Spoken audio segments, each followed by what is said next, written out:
Fala galera, tudo bem? Bom, antes de eu começar a falar da nossa quarta aula do nosso curso de injeção eletrônica, que está rolando toda terça e toda quinta aqui no YouTube às 19 horas e 30 minutos, toda terça e quinta vídeo novo às 19h30, hoje nós vamos falar do sensor de posição da borboleta. Eu quero que você faça o seguinte, ó, vai nos comentários aqui embaixo do vídeo e me fala aí se você já assistiu às outras aulas, quem é você e de onde você vem. Use esse espaço aqui para colocar o nome da sua oficina, para falar quem é você, qual é a sua cidade, até porque eu quero te conhecer. Então faz o seguinte, ó, fica quietinho não, tem uma galera assistindo, mas tem muita gente que está só passando e assistindo.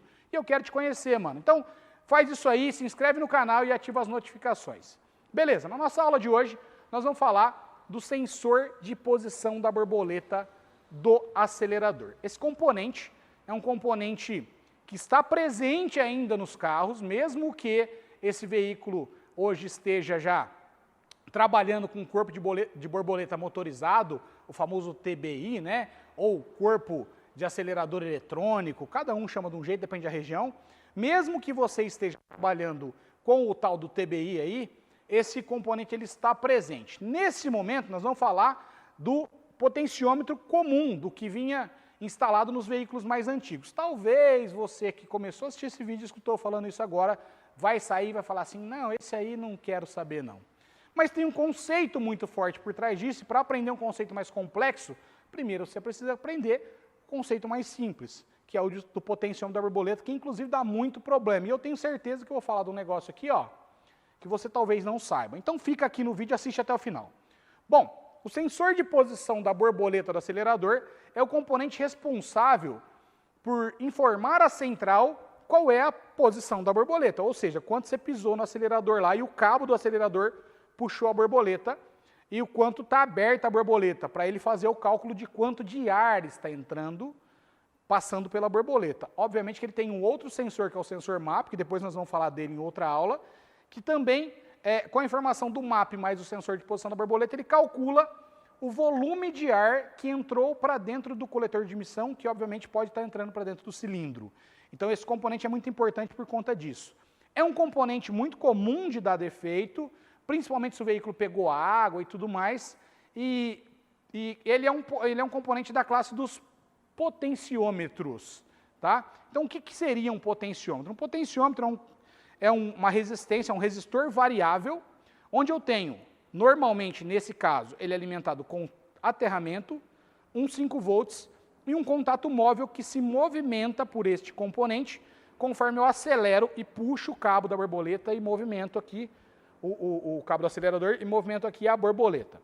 Ele vai oscilar um valor de tensão nesse sinal aqui, que é enviado para o módulo de injeção, esse sinal ele vai oscilar entre 0,5 e 4,5 volts. Na verdade é uma subida gradativa, né? Ele começa próximo de 0,5, conforme você vai acelerando, ele sobe para próximo de 5 volts, na verdade 4,5, 4,7 aí, alguma coisa próximo disso. Nunca 5 e nunca 0, tudo bem? Nunca 5 e nunca 0. Se der 5 ou 0 volts, a central de injeção entende que esse componente está com defeito, porque por algum motivo ele foi causado algum problema.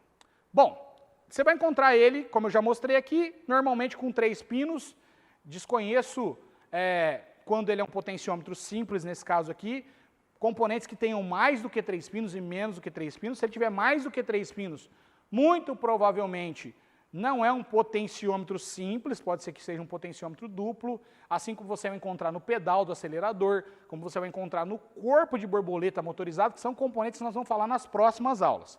Tá? Então você vai encontrar ele com 3 terminais, é muito fácil de testar e nós vamos fazer o teste com o multímetro. Porém, o mercado disponibilizou já há algum tempo em alguns veículos, de forma original, esse potenciômetro não sendo um potenciômetro, esse sensor não sendo um potenciômetro, na verdade, sendo um sensor de efeito Hall.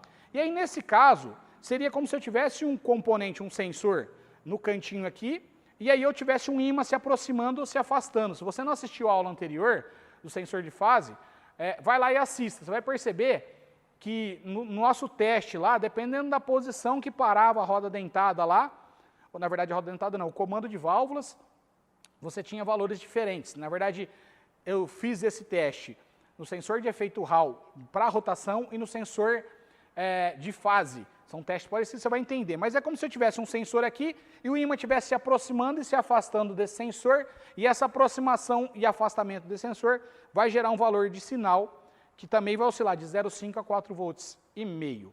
Tá bom? Quem fabrica hoje em dia esse sensor para a maioria dos veículos é o fabricante, inclusive aqui da nossa cidade, aqui de São José do Rio Preto, a DS. Tá bom? A DS fabrica, substitui este componente aqui, que é um potenciômetro, por um sensor de efeito Hall. Ah, Márcio, mas funciona? Olha, eu utilizo há algum tempo e também funciona. Ah, mas você está patrocinado pela DS, por isso você está falando isso. Não, não estou patrocinado, tenho uma boa relação com eles e já testei o produto e sim, funciona. Tá bom? Então pode usar. Mas se você pegar um sensor da DS, você vai notar que ele tem em cima do sensor um ressaltozinho. Aquele ressalto, na verdade, indica que esse sensor ele não é um potenciômetro, e sim um sensor de efeito Hall. Então você pode encontrar ele Hall no mercado e pode encontrar como potenciômetro. Isso, na verdade, para o nosso teste não muda nada. Tudo bem? A diferença é que esse, quando é potenciômetro, você não pode nem passar perto de água, molhou, ele tende a estragar. E se você usar um de efeito Hall, que também saiu original em alguns veículos, ele não tem problema com água. Então nós vamos para o teste prático. Então lembrando, nós vamos pegar um sensor de 3 fios, onde eu tenho um aterramento, um sinal, com a borboleta em repouso. Esse valor é mais próximo de 0, 0,5, 0,3, e com a borboleta 100% aberta, esse valor é mais próximo de 4,5. Esse valor de 0,5 a 4,5, 4,7, na hora que eu vou acelerando, o valor tem que ir subindo gradativamente. Então é isso que nós vamos fazer e é isso que nós vamos conferir na aula prática. Vamos lá então? Então vamos lá, vamos para o teste prático. Aqui no caso, eu estou utilizando um veículo que é um veículo com motor Fire, Uno, Palio, nesse caso aqui é um Uno, tá? Então aqui o nosso corpo de borboleta, ele tem o nosso sensor de posição da borboleta prensado no corpo de borboleta. Então a borboleta está neste eixo aqui, né? Lá para o lado de dentro. Conforme eu vou acelerar aqui, nós vamos movimentar também o sensor que ele está prensado aqui no próprio corpo, tá? O que nós vamos fazer agora é fazer o teste dele desconectado e conectado como sempre. Lembrando, meu multímetro aqui está na escala de 20 volts, então eu vou deixar sempre o multímetro na escala de 20 volts, tensão contínua, posicionei as pontas. A ponta negativa, eu vou aterrar essa ponta negativa aqui, vou prender na carcaça, como a bateria está próxima aqui, eu já prendi no cabo negativo da bateria, e esse teste tem que ser feito com a chave ligada. Então a chave sempre ligada, não precisa estar com o motor ligado. Então vou desconectar aqui, desconectei o sensor, eu já vou ter os meus 3 terminais que eu falei para vocês lá no comecinho da nossa aula. Bom, posicionar um multímetro aqui para vocês enxergarem. Deixa eu ver se eu consigo segurar aqui. Acho que está legal. E aí nós temos aqui os 3 terminais, né? Eu vou ter que ter aqui, como eu disse na aula, um sinal, né? E aqui ele está dando uma tensão de referência aqui, está em aproximadamente 1 volt. Eu vou ter que ter um 5 volts e eu vou ter que ter um aterramento. Está dando 0,13. Eu vou mudar aqui, como eu disse, já fiz várias vezes, vou mudar o meu cabo negativo. Eu vou colocar aqui agora no positivo da bateria, que está fácil aqui, só para exemplificar que ele tem que dar a tensão de bateria aqui, ó. No caso aqui, 11,70. Inclusive a bateria está um pouco descarregada. 11,7, 11,70. Nosso valor aqui no aterramento. Então, vou voltar de novo a minha ponta negativa para o negativo da bateria. Então, já identifiquei, ó, sinal, 5 volts e meu aterramento. Tá ok? Conectando o sensor, nós vamos fazer o seguinte teste. Vamos conectar de volta o sensor aqui. Então, aqui, olhando no conector do sensor, ficou aqui, ó, os 3 fios, um amarelo, um azul e um vermelho. Vamos refazer o teste agora com ele conectado. Vou acessar por trás aqui, com o auxílio da minha agulha aqui. Vamos ver o que a gente vai achar. Achei então aqui, ó, 5 volts. Deixa eu ver se eu consigo mostrar para vocês. Achei o meu 5 volts aqui com o sensor conectado, 4,94. Vou para o pino do meio.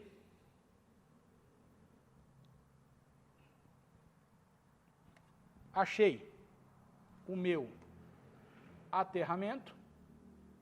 tá ok? Se eu mudar aqui para o cabo positivo, você vai ver 12 volts, ou tensão de bateria, que é 11.7 neste caso, que a bateria está um pouco descarregada. E vamos lá para o nosso fio do sinal, que é o cabo amarelo aqui, ó. Vamos acessar por trás, sempre acessando por trás via a borracha do conector, nunca espetando o fio do conector. Esse conector é um pouquinho chato de acessar. Ah lá, no meu sinal, ele me deu um valor de 0.9, 0.90. Bom, aqui eu já tenho um indício, e aí eu precisaria, nesse caso aqui, para fazer um diagnóstico talvez um pouco mais completo, aqui eu vou conseguir testar o sensor sem problema, tá ok? Nós vamos fazer esse teste agora, mas eu falei para vocês que esse valor tem que dar 0,5, e ele está dando 0,9. O que está acontecendo? Muito provavelmente, alguém abriu a borboleta aqui, ó. Aqui tem um parafusinho de regulagem, até está modificando para 1 volt, conforme eu mexo aqui. Muito provavelmente alguém já apertou o parafuso de regulagem da borboleta. Nunca deve ser feito esse tipo de trabalho nesses veículos. Algumas vezes as pessoas acham que vão conseguir regular a marcha lenta por um parafuso do batente da borboleta que tem aqui do outro lado. Isso nunca deve ser mexido, é uma calibragem de fábrica. Porém, mesmo assim eu consigo testar o sensor. Olha lá, nós temos um valor de 1 volt e conforme eu vou acelerando devagar, esse valor ele tem que subir gradativamente. Olha lá que ele está subindo, ó. 2, 2,3, 2,4, 2,5, 2,8, 3, e eu estou, conforme a minha mão vai subindo devagar aqui, esse valor chega gradativamente. Nota que ele chegou em 4,5, ó. Assim como eu falei, 4,50, 4,45, ó. Tá? Se eu soltar, eu vou soltando devagar, esse valor também vai descer gradativamente até o valor de repouso que estava antes, que dava mais ou menos 1 volt, ó, 0,8 agora, ó. Nota aqui, ó, conforme eu movimento a borboleta, esse valor ele até se modifica, mas ó, então isso me indica que mexeram aqui no parafuso da borboleta. O ideal seria que eu voltasse ele para mais ou menos meio volt aqui, para a gente ter um valor correto. As pessoas às vezes tentam corrigir um defeito. De repente você tem um defeito no atuador de marcha lenta, que é esse componente que eu vou falar depois para você, ou uma entrada de ar no sistema de injeção eletrônica, ou algum outro problema, uma sujeira na própria borboleta, né, que está impedindo a passagem de ar, ponto errado, vários outros defeitos as pessoas tentam corrigir apertando aquele parafuso para vamos acertar a marcha lenta agora. E na verdade isso você está colocando mais um defeito, então sempre fica atento, né, que você não deve consertar um defeito colocando outro. Então lembrando, nós temos 3 terminais, um aterramento, um 5 volts, um sinal, isso é regra em qualquer sensor de posição de borboleta que você encontrar, de 3 fios, né, obviamente que ele for um sensor simples, assim como eu falei anteriormente, e onde eu vou ter ligado um terra, um 5 volts e um sinal. Esse sinal tem que oscilar de 0,5 a 4,5. Só voltando para exemplificar aqui, nós pegamos um terminal aqui, que era o do aterramento, que ele está dando, ó, um aterramento de 0, que não está zerando. Ó. Opa! Esse aterramento ele não está zerando, na verdade. Lembrando que esse aterramento está dando um valor mais alto, 0,4. Está me roubando quase meio volt. Lembrando, se eu mudar aqui, ó, ele vai ser tensão de bateria, mais ou menos, lá como eu disse. Né? Então, o que acontece? Tem um vídeo que eu gravei já também. Se você chegou até aqui nessa aula, você merece essa dica. Eu já gravei 2 vídeos falando sobre aterramento. Isso aqui é um forte indício que eu estou com falta de aterramento na carroceria desse veículo, tá ok? Na carroceria ou no motor. Então aqui nesse caso, compensaria eu fazer uma conferência nos aterramentos aqui, um reforço e uma revisão de aterramento, porque muito possivelmente eu tenho um problema aqui. E detalhe, corrigir um aterramento é uma fonte de renda para dentro da oficina, então fica sempre atento, corrige, cobra, ganha uma grana aí e conserta um defeito. Aqui nesse caso nós já estamos roubando, ó, 0,39, isso quer dizer que eu vou ter uma alteraçãozinha também, posso ter uma alteraçãozinha de falta de aterramento, e isso pode me gerar alguns problemas. Bora lá, pessoal, então acho que você entendeu o teste, né? Foi bem fácil, você notou que os nossos valores oscilam de valores mais baixos até valores mais altos, é uma linha reta, né? Um valor que sobe gradativamente, e ele tem que subir gradativamente se ele tiver buracos na subida gradativa.